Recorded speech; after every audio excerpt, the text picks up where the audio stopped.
You were told that you have acid reflux or heartburn, and that you should avoid acidic foods like lemons and oranges, and to avoid spicy foods like all the curry or sriracha sauce. And you still have the chest pain, you still have the acid reflux, you still have the food coming up in the back of your throat. So what is acid reflux, and why are my symptoms not going away even though I cut down on caffeine and I've cut down on the fatty food? Hello everyone, I'm Dr. Sarah Alfeki. I'm board certified in internal medicine, and today we're going to talk about acid reflux. And what is acid reflux? So let's go through the anatomy first. This is your mouth. So when you eat food, you chew and it mixes with your saliva and it goes down through a pipe. The pipe that connects your mouth, your stomach is here. It's called the esophagus. Imagine that this is the esophagus, okay?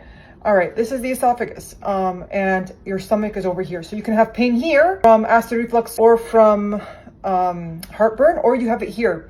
And it feels like your heart is burning because your heart is literally right next to the esophagus. So when you have any acid come up here into your heart, it could feel like chest pain. It could be very painful. And sometimes you have so much acidity, the food comes up in the back of your throat and you feel it in the back of your throat, or it can make you cough. It causes a cough reflux, and you keep on coughing, and it can worsen your asthma if you have asthma. This is called acid reflux. Now, what your doctor probably forgot to tell you is to decrease the amount of meat, chicken, and dairy. It's not just about low-fat diet.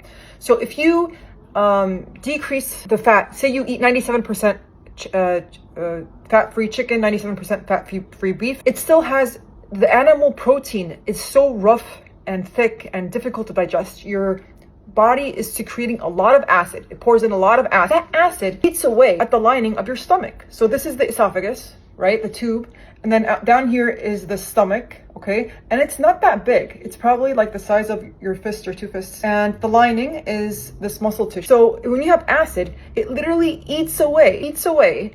And this is called gastritis, or inflammation of the stomach. And if it's so bad, it can cause an ulcer, okay?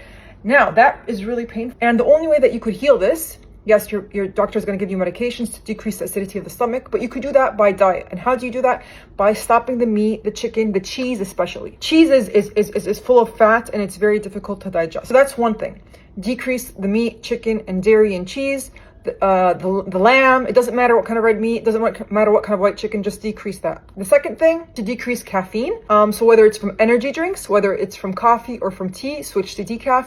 The third thing that you have to do is carbonated beverages. It doesn't matter if it's carbonated water. Decrease the carbon. Imagine your tube, this is your stomach, and you just pour the acid, a carbonated beverage, it will just go back up, cause the acidity in your stomach and in your esophagus. Number 4 is, yes, spices can cause the inflammation, can trigger the inflammation.